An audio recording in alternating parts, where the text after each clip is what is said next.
নমস্কার সবাইকে, গীতা বিতান কথাতে আমাদের পাশে থাকার জন্য বড়দের প্রণাম, ছোটদের প্রেম, ভালোবাসা, প্রীতি, অভিনন্দন। আমাদের চ্যানেলকে সাবস্ক্রাইব করার জন্য, আমাদের পাশে থেকে আমাদের চ্যানেলকে এগিয়ে নেওয়ার জন্য অসংখ্য অসংখ্য ধন্যবাদ আপনাদের সবাইকে। ভিডিওগুলি আপনাদের হয়তো অবশ্যই ভালো লাগে। প্লিজ ভিডিওগুলি লাইক, শেয়ার, সাবস্ক্রাইব এবং কমেন্ট করতে ভুলবেন না। যারা আমাদের চ্যানেলে নতুন আছেন, প্লিজ আপনারা চ্যানেলকে সাবস্ক্রাইব করুন। অবশ্যই আপনাদের ভিডিও ভালো লাগবে। যদি ভিডিও ভালো লাগে প্লিজ সাবস্ক্রাইব করুন এবং পাশে থাকা বেল আইকনটি বাজিয়ে দিন। চ্যানেলটিকে লাইক, শেয়ার, সাবস্ক্রাইব, কমেন্ট করুন। আমাদেরকে অনেক দূরে এগিয়ে যেতে সাহায্য করুন।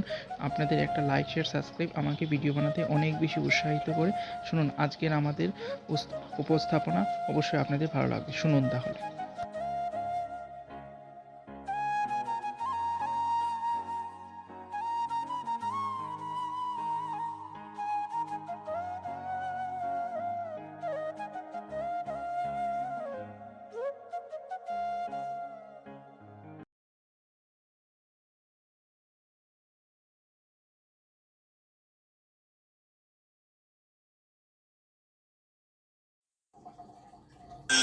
বৃষ্টির জল যখন মেঘের দ্বারা টিপ টিপ করে ঝরে পড়ে তখন কি ভালো লাগে, তাই না?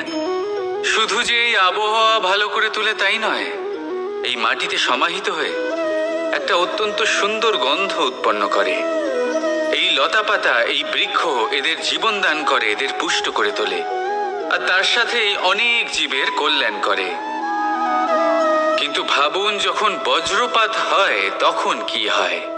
এই সমস্ত জলের ফোঁটা অনিয়ন্ত্রিত হয়ে যায়, একটা ভয়ানক বন্যার রূপ নিয়ে নেয়, যা শুধুমাত্র মহাবিনাশ করে। এর সারমর্ম কি?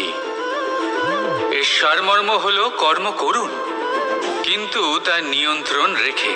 যদি আপনি নিয়ন্ত্রণে না থাকেন, তাহলে আপনিও জীবনরূপী এই বর্ষার পরিবর্তে ভয়ানক বন্যার রূপ ধারণ করবেন।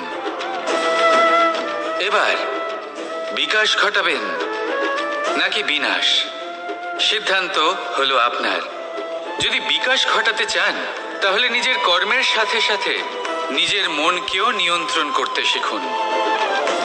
এই মনকে সংযত করুন, একে নিয়ন্ত্রণে রাখুন, নিজের কর্মকে নিয়ন্ত্রণে রাখুন, ভারসাম্য বজায় রাখুন, আর আমার সাথে ভালোবেসে বলুন, রাধা রাধা।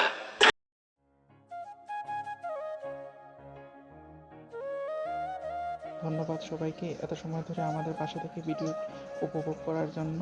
যারা আমাদের চ্যানেলে নতুন আছেন তারা প্লিজ চ্যানেলটিকে সাবস্ক্রাইব করুন, পাশে থাকা বেল আইকনটি বাজিয়ে দিন। প্রত্যহ আমরা চ্যানেলে ভিডিও আপলোড করি এবং ভক্তি সংক্রান্ত ভিডিও আরও পেতে চ্যানেলটিকে লাইক, শেয়ার, সাবস্ক্রাইব করে ভরিয়ে দিন। অসংখ্য ধন্যবাদ আপনাদেরকে। আপনারা বলছি প্লিজ ডু সাবস্ক্রাইব।